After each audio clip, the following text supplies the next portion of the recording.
VS news కి స్వాగతం. ప్రపంచ కిడ్నీ దినోత్సవం మార్చి 13 సందర్భంగా నాగర్ కర్నూలు ప్రభుత్వ జనరల్ హాస్పిటల్లో ఈ రోజు సూపరింటెండెంట్ డాక్టర్ రఘు ఆధ్వర్యంలో డయాలసిస్ సెంటర్లో కార్యక్రమం నిర్వహించారు.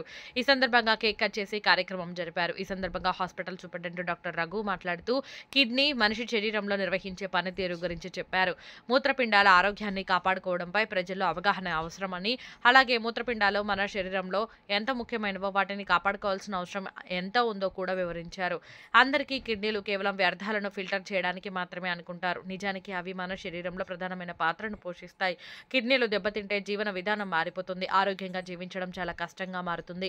మన శరీరంలో కిడ్నీలు ప్రముఖంగా చేసే 7 పనులు ఏంటో తెలుసుకుంటే అవి ఎంత ముఖ్యమైనవో అర్థమవుతుంది అని ఆయన అన్నారు.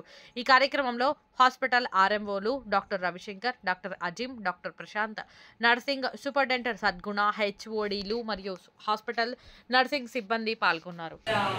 కూడా రాళ్ళు ఏర్పడతాయి. అవి ఏర్పడినప్పుడు కూడా మూటలో రక్తం రావడం అట్లాంటి పరిస్థితి వస్తే అట్లాంటి చిన్నవి ఏమన్నా కూడా వెంటనే డాక్టర్ని సంప్రదించాలి. ముఖ్యంగా అవసరమైతే కిడ్నీ స్పెషలిస్ట్కి సంబంధించి ఇవి నివారణ చేసుకోవాలి. కిడ్నీస్ పర్మనెంట్గా డ్యామేజ్ అవ్వకుండా మనం తీసుకున్న మనవంతు జాగ్రత్తలు మనం తీసుకోవాలి. మనం మంచిగా చూసుకోవాలంటే ఎక్కువగా నీరు తాగితే కిడ్నీకి రక్త ప్రసరణ కూడా మంచిగా అవుతుంది. చెడు రక్తాన్ని తొందరగా బయటికి పంపించేసేసి కంపల్సరీ ప్రతి ఒక్కరు మనం కష్టం చేస్తున్న పనిలో ఉన్నా కానీ రోజుకి 3 లీటర్ల నుంచి 5 లీటర్ల వరకు తాగితే మనకి ఎటువంటి ఇబ్బందులు కలగకుండా చెడు రక్తం అనేది కిడ్నీ నుంచి వెళ్ళటం జరుగుతుంది.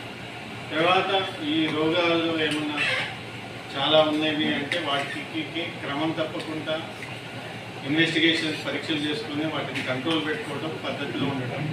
దాంతోపాటు పెయిన్ కిల్లర్స్ అంటే నొప్పుల మాత్రలు ఎవరైతే ఎక్కువగా వాడతారో ఆ నొప్పుల మాత్రల వలన కూడా కిడ్నీ డ్యామేజ్ అవ్వడానికి ఛాన్సెస్ ఉంటాయి.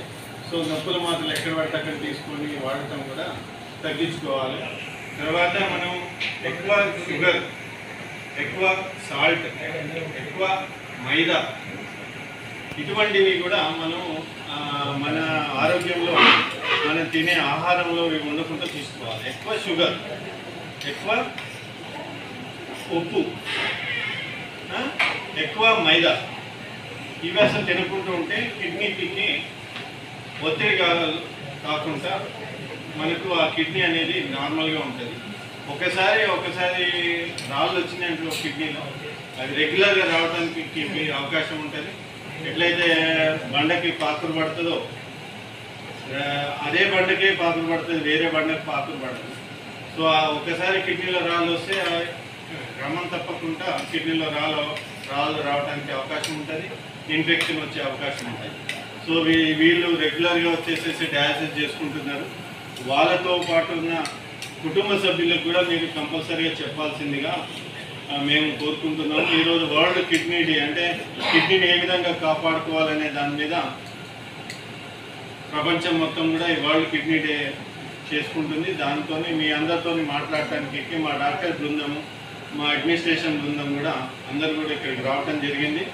సో మీరు ఏ విధంగా కిడ్నీకి జరిగిన డ్యామేజ్తో డయాలసిస్ చేసుకుంటుందో అటువంటివి కాకుండా మీ కుటుంబం వాళ్ళకి కానీ, మీ మిత్రులకు కానీ, మీ స్నేహితులకు కానీ అందరికీ చెప్పాల్సిందిగా కోరుకుంటున్నాం. సో ఈ కిడ్నీ అనేదాన్ని మనం ఎంత కాపాడుకుంటే అంత మంచి. గుండెని ఎట్లా కాపాడుకుంటామో కిడ్నీని అశ్రద్ధ చేసేస్తే అదే మెయిన్. మన మలమూత్రాలలో ఉండే చెడుని, రక్తంలో ఉండే చెడుని అంతా శుద్ధి చేసేదే కిడ్నీ. అదే కిడ్నీ సరిగా లేకపోతే మనకు ఇట్లా డయాలసిస్ చేసుకోవాల్సిన బాధ్యత వస్తుంది. సో ప్రతి ఒక్కరూ దాన్ని గుర్తుపెట్టుకొని అందరికీ మీ వాళ్ళకు కూడా చెప్పాల్సిందిగా కోరుకుంటున్నాం. ఓకేనా? యూనిట్ ఒకటి ఉంది మనకి 10 బెడ్స్. పరిసర ప్రాంతాల చుట్టుపక్కల ప్రాంతాల గ్రామాల్లో అందరూ ఈ వసతిని వాడుకుంటున్నారు. దీన్ని మన సూపరింటెండెంట్ గారు ఈ మధ్య మంచి కొత్త పరికరాలతోటి ఎక్స్ట్రా స్టాఫ్ని రిక్రూట్ చేసి దీన్ని ఇంకా బలోపేతం చేశారు. సో అందరు మీ చుట్టుపక్కల వాళ్ళకి కూడా ఈ వసతిని వాడుకొని వాళ్ళ కిడ్నీస్ కాపాడుకోవాలని చెప్పాలి. వాళ్ళందరికీ చెప్పి ఈ జాగ్రత్త తీసుకోవాలి. మేడం శ్రీవాణి గారు కూడా 2 మాటలు మాట్లాడారు.